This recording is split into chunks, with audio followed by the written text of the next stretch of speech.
El Señor les bendiga, amados hermanos. Es un gusto volver a encontrarnos para estudiar la palabra de Dios. Palabra de vida, palabras de luz, palabras que edifican nuestra fe para fortaleza de nuestras vidas. En esta ocasión voy a leerles en el capítulo 12 de Hebreos, a partir del verso 15, que dice lo siguiente: mirad bien, no sea que alguno deje de alcanzar la gracia de Dios, que brotando alguna raíz de amargura os estorbe y por ella muchos sean contaminados. No sea que haya algún fornicario o profano como Esaú, que por una sola comida vendió su primogenitura. Porque ya sabéis que aún después, deseando heredar la bendición, fue desechado y no hubo oportunidad para el arrepentimiento, aunque lo procuró con lágrimas. Porque no os habéis acercado al monte que se podía palpar, que ardía en fuego, a la oscuridad, a las tinieblas y a la tempestad, al sonido de la trompeta y a la voz que hablaba, la cual los que la oyeron rogaron que no se les hablase más, porque no podían soportar lo que se ordenaba. Si aún una bestia tocara el monte, sería apedreada o pasada con dardo. Y tan terrible era lo que se veía, que Moisés dijo: estoy espantado y temblando. En el video anterior vimos la palabra santidad en varias partes del libro de los Hebreos, y el verso 14, que bien conocido de los hermanos: seguir la paz con todos y la santidad, sin la cual nadie verá al Señor. Entonces viene esta amonestación. Como hemos aprendido en esta carta, después de una enseñanza siempre hay una amonestación o una exhortación. Mirad que ninguno deje de alcanzar la gracia de Dios, y que brotando alguna raíz de amargura os estorbe, y que por ello muchos sean contaminados. No sea que haya algún fornicario o profano como Esaú, que por una sola vianda o una sola comida vendió su primogenitura. Profano es el que trata las cosas de Dios con desprecio. Eso fue lo que hizo Esaú. La primogenitura consistía en que el hijo mayor heredaba de su padre las tres funciones que tenía: ser sacerdote, ser profeta y ser juez. Además de esa herencia espiritual, heredaba también el doble de la herencia material. Y eso fue lo que menospreció Esaú. Dijo: me voy a morir, ¿para qué me sirve la primogenitura? Y eso consistió en un desprecio. Hay un pasaje en el Antiguo Testamento también, donde el rey Usías, que comenzó a gobernar siendo un adolescente y que buscó a Dios en su tiempo y en su juventud, y se engrandeció mucho en el reino de Judá, pero luego se ensoberbeció y entró en el templo con un incensario para ofrecer el incienso, cosa que solo le era permitido a los sacerdotes de Jehová. Y no obstante, que los sacerdotes fueron tras él diciéndole: no a ti, oh rey, el ofrecer incienso a Jehová nuestro Dios, sino a los sacerdotes que él ha escogido. Él persistió en hacerlo, y la lepra le salió en la frente, y salió apresuradamente del templo, y fue leproso todos los días de su vida. Habitó en una casa separada, y su hijo reinó en su lugar. Y en el libro de Isaías se nos dice, en el año que murió el rey Usías, vi yo al Señor alto y sublime, y sus faldas llenaban el templo. O sea que por ese acto de profanación, la revelación se suspendió y solo vino a este joven Isaías que estaba en el templo cuando el rey Usías murió, o sea, cuando el profano murió. Se necesitó que él muriera para que nueva revelación viniera a su pueblo. Eso nos indica la gravedad de tratar las cosas sagradas con desprecio. Lo que Dios nos ha dado es grandioso. No hay palabras para describir el don de la salvación, el don de la revelación de que el hombre, pecador y mortal, pueda conocer a su Creador, a su Dios, y pueda saber cómo ser salvo, saber cómo vivir en este mundo honrando y glorificando a su Creador. De manera que por eso la exhortación que hace el escritor de los Hebreos a esta comunidad, precisamente que conocían esas historias, conocían la historia de Saúl y conocían la historia de Usías, rey de Judá, que fueron profanos. Y por lo mismo se nos exhorta o se nos manda que no dejemos, es decir, que mantengamos, que tengamos siempre ese anhelo, esa hambre, ese deseo, esa sed de que la gracia de Dios nos acompañe siempre. La gracia de Dios es el favor inmerecido de Dios. Tener la gracia de Dios quiere decir tener a Dios de nuestra parte. Así que de ahí la amonestación, que mirad que ninguno deje de alcanzar la gracia de Dios. Porque sin la gracia de Dios van a brotar entonces las raíces de amargura y el pensamiento del pecado, y eso va a contaminar la vida de cualquier creyente en cualquier parte y en cualquier lugar.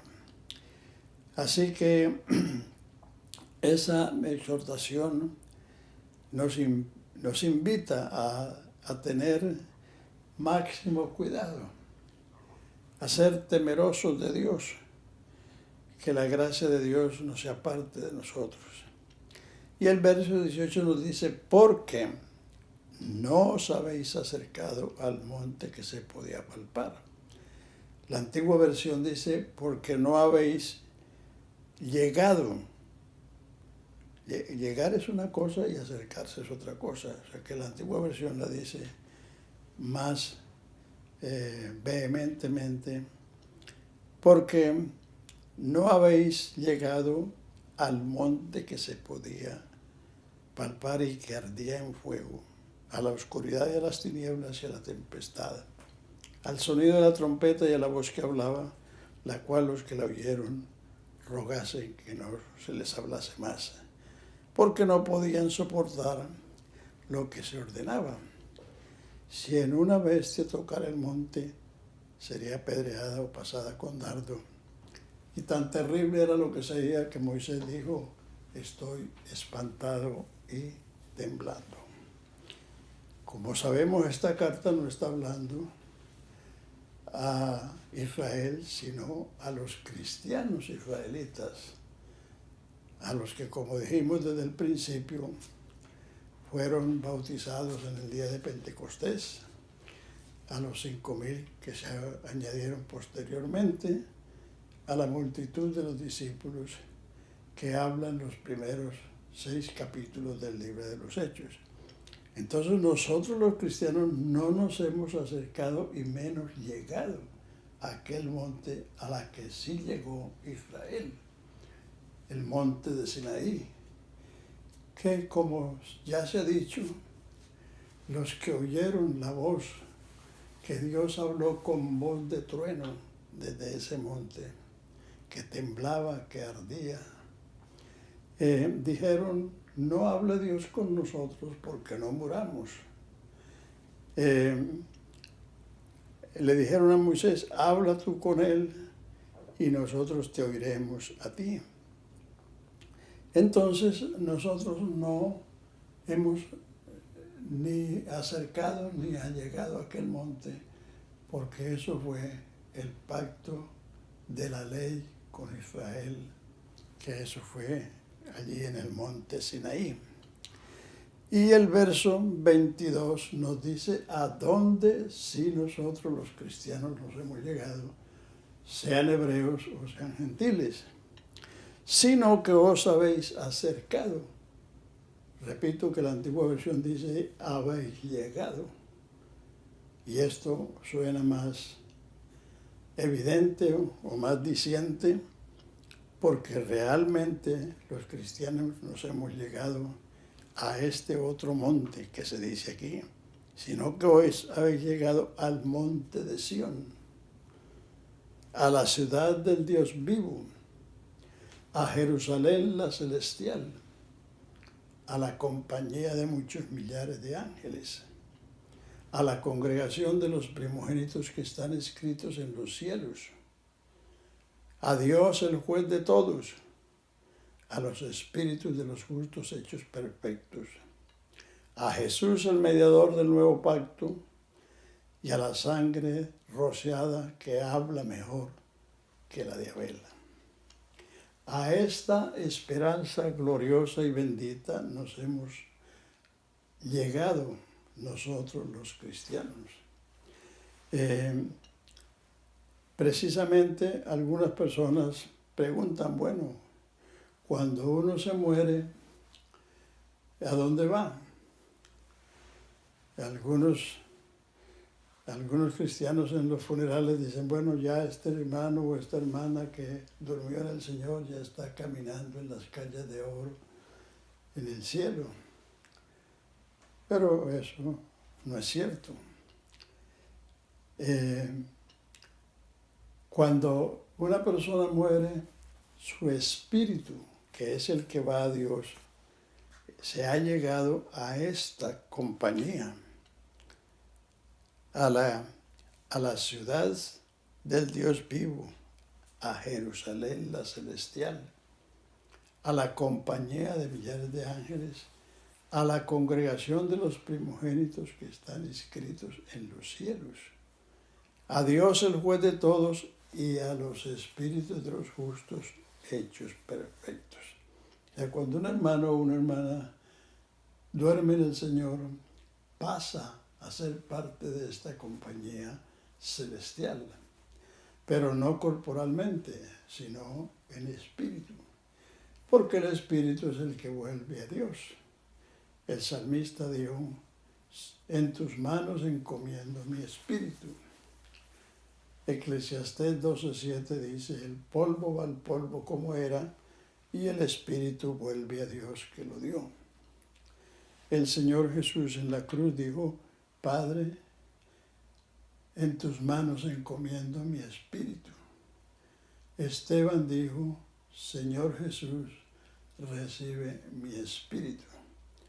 Lo que se va al cielo es el espíritu. Y ahí mismo está el alma, porque el alma son las cualidades que tiene el espíritu, las facultades que el espíritu tiene que lo diferencian del animal.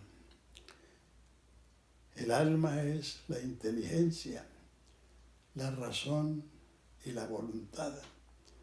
Porque usted tiene inteligencia, usted puede pensar. Porque usted tiene raciocinio, puede razonar y juzgar entre una cosa y otra. Y porque usted tiene voluntad, puede decidir.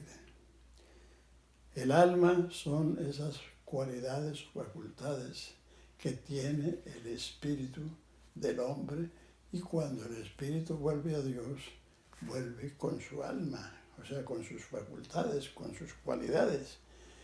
Y vamos a estar allí esperando la resurrección.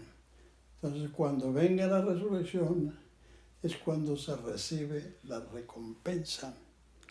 Recuerden que en el capítulo 11, donde está hablando de los héroes de la fe, como se les llama comúnmente, dice en el verso 13, enumerando a Abel, a Enoc, a Noé, a Abraham y a Sara, todos estos conforme a la fe murieron sin haber recibido lo prometido, sino mirándolo de lejos, creyéndolo y saludándolo y confesando que eran peregrinos sobre la tierra y que anhelaban una patria cuyo arquitecto y constructor es Dios, por lo cual Dios no se avergüenza de llamarlos hermanos.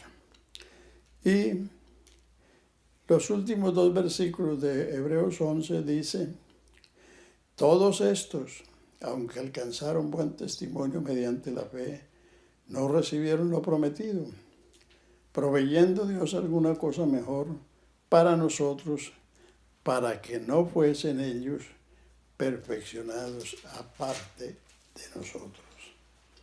El día de la recompensa es uno. La Escritura lo llama el día de Cristo.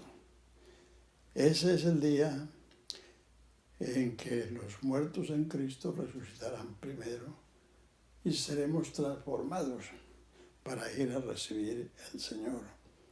Entonces, hasta ese día estaremos solamente, los espíritus de los justos estarán en los cielos,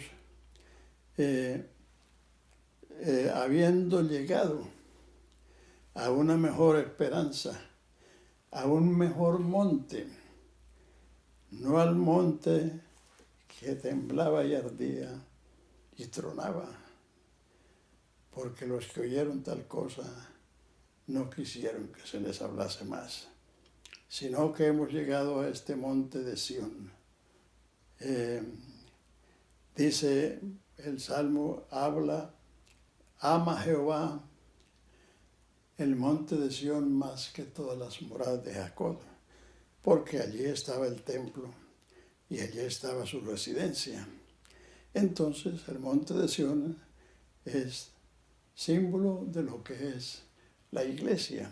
La iglesia es el sitio también donde se adora, donde se alaba a Dios, donde se le reconoce y se le proclama y se le confiesa.